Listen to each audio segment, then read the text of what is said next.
Olá pessoal, estou de volta trazendo para vocês mais uma parte do livro do Mário Sérgio Cortella, Qual é a Tua Obra?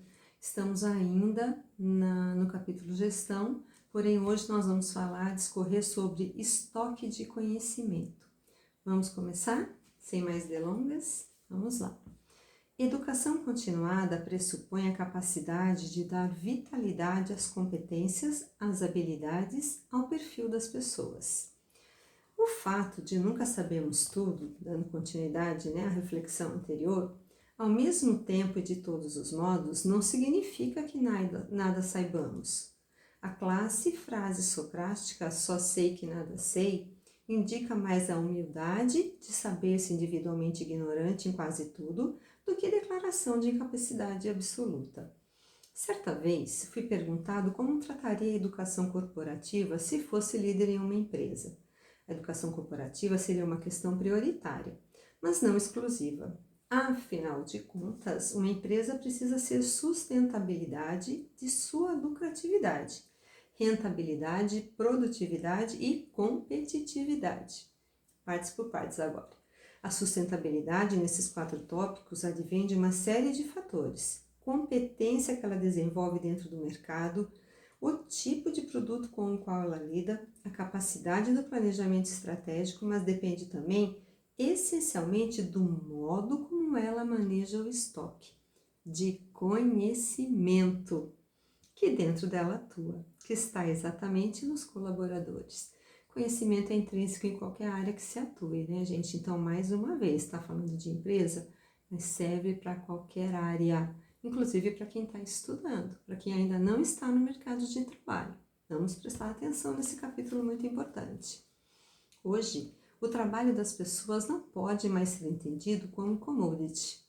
Por isso, eu, se presidente da empresa fosse, faria da formação continuada algo prioritário, porque é nisso que se dá hoje a diferenciação no que se refere ao conjunto das organizações. Em nenhuma área da vida a gente pode parar de estudar.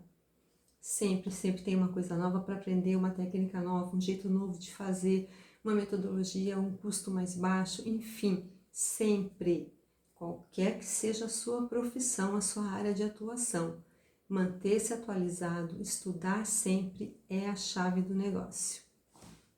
Essa educação continuada pressupõe a capacidade de dar vitalidade à ação, as competências, as habilidades ao perfil das pessoas.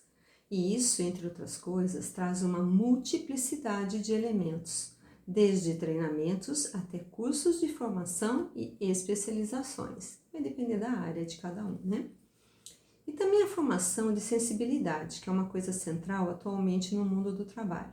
Isto é, a facilitação de atividades que envolvem a sensibilidade estética no campo da música, da poesia, das artes plásticas, de maneira que aquele ou aquela que atua em uma empresa tenha, inclusive, um prazer grande pela estrutura de conhecimento em seus múltiplos níveis. Tudo é importante, né, pessoal?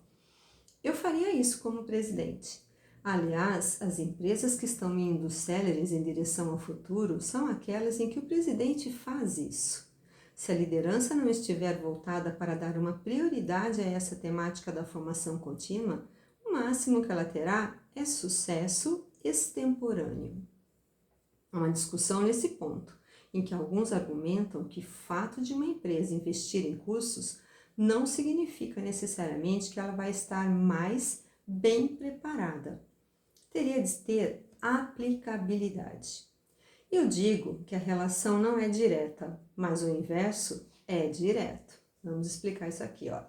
Isto é, investir em cursos, em formação, não significa que a empresa estará mais bem preparada, porque não é automático. O contrário é automático. Se você não fizer, derrocada.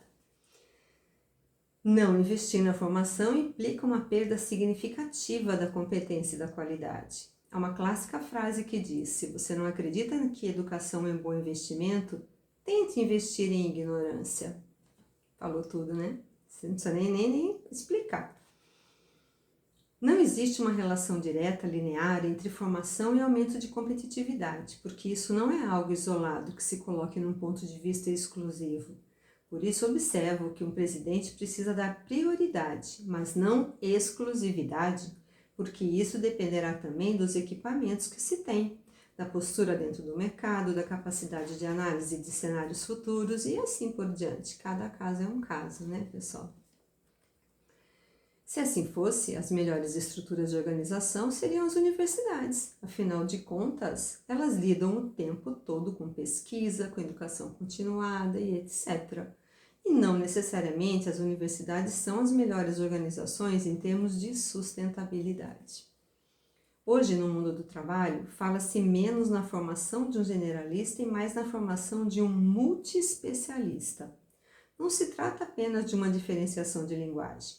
É menos uma pessoa que esteja voltada para uma visão apenas genérica das coisas, mas aquela ou aquele que ganha autonomia para construir uma nova competência. Isto é, a clássica expressão usada pelo filósofo norte-americano que trabalhou na área de educação, John Dewey, que nos primórdios do século XX dizia: é preciso aprender a aprender. Parece simples, né? Mas não é. Tem a sua complexidade, principalmente para quem se recusa, né? Aquele ou aquela que aprende a aprender ganha autonomia. Por isso, não pode atuar no campo empresarial apenas para a formação estratégica, porque ela trabalha num prazo mais dilatado. Também não se pode ser imediatista e trabalhar apenas para a semana seguinte como uma formação específica e, portanto, focada e limitada. Olha o equilíbrio aí, o meio termo, né? É preciso equilibrar as duas coisas. A palavra equilíbrio tem a ver com a balança, libra. Equilibrar a balança é colocar os pratos em sua condição de uso mais adequado. Será que todo libriano é equilibrado? Tem algum libriano aí para contar para gente como é que lida com essa temática? Você consegue ser equilibrado o tempo todo? Uma empresa que não pense na formação de um multiespecialista fratura a condição de ir adiante com maior perenidade. Afinal de contas, a velocidade da alteração dos processos produtivos, dos conhecimentos, dos nichos de mercado é tamanha que a questão não é estar o tempo todo partindo, mas preparado para partir. Olha que lindo isso, hein? Você não tem de formar uma pessoa para estar continuamente de partida para outro lugar. Ela tem de estar de prontidão, em estado de aptidão para partir para uma outra direção, se assim for necessário. Mas tem que dar o melhor aonde está. Qualquer lugar que você ocupe na sua vida, no seu trabalho, na sua família, você tem que estar sempre dando o seu melhor. Um dia de cada vez. Olha a terapeuta aqui, eu não consigo deixar passar. É impressionante, gente. A empresa e a sua vida familiar não tem muita diferença. É sempre a mesma coisa. Todos os dias eu dou o meu melhor. Não tem como dar erro. Você pode nem sempre acertar, mas não dá erro. Você vai conseguir seguir adiante um passinho de cada vez. Vamos lá? Vamos ver assim. É formar pessoas para autonomia que exijam que elas desenvolvam a sensibilidade, a capacidade de acumulação de conhecimento e informação, a capacidade de apropriar-se desse conhecimento e de dar a ele a aplicabilidade, é o que ele falou lá atrás. Adianta ter muito conhecimento e não saber aplicar? Tudo guardado dentro de mim? Não vai servir para muita coisa, né? A não ser para mim. Mas eu vou me melhorar só com isso? Vamos ver. Não basta que isso saia apenas do mundo da erudição. Não é para formar eruditos, é para formar pessoas que tenham condições de ter um conhecimento que tenha eficiência. Aristóteles chamaria isso de causa eficiente. Não basta uma causa formal, é preciso ter uma causa eficiente, diria ele, que dê resultado. Empresas vivem de resultados. A vida vive de resultados, não é assim? Que são obtidos a partir da condição de competência que ela carrega. Mais um capítulo se foi, gente. Esse livro tá maravilhoso. Vocês estão gostando?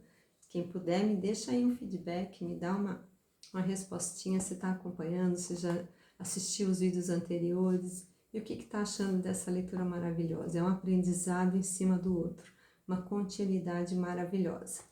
Na próxima tem mais, tá bom? Vem comigo e lembra de curtir aí o meu vídeo, segue o meu canal e compartilha com quem você sabe que tem interesse nesse assunto. Um abraço, fiquem com Deus.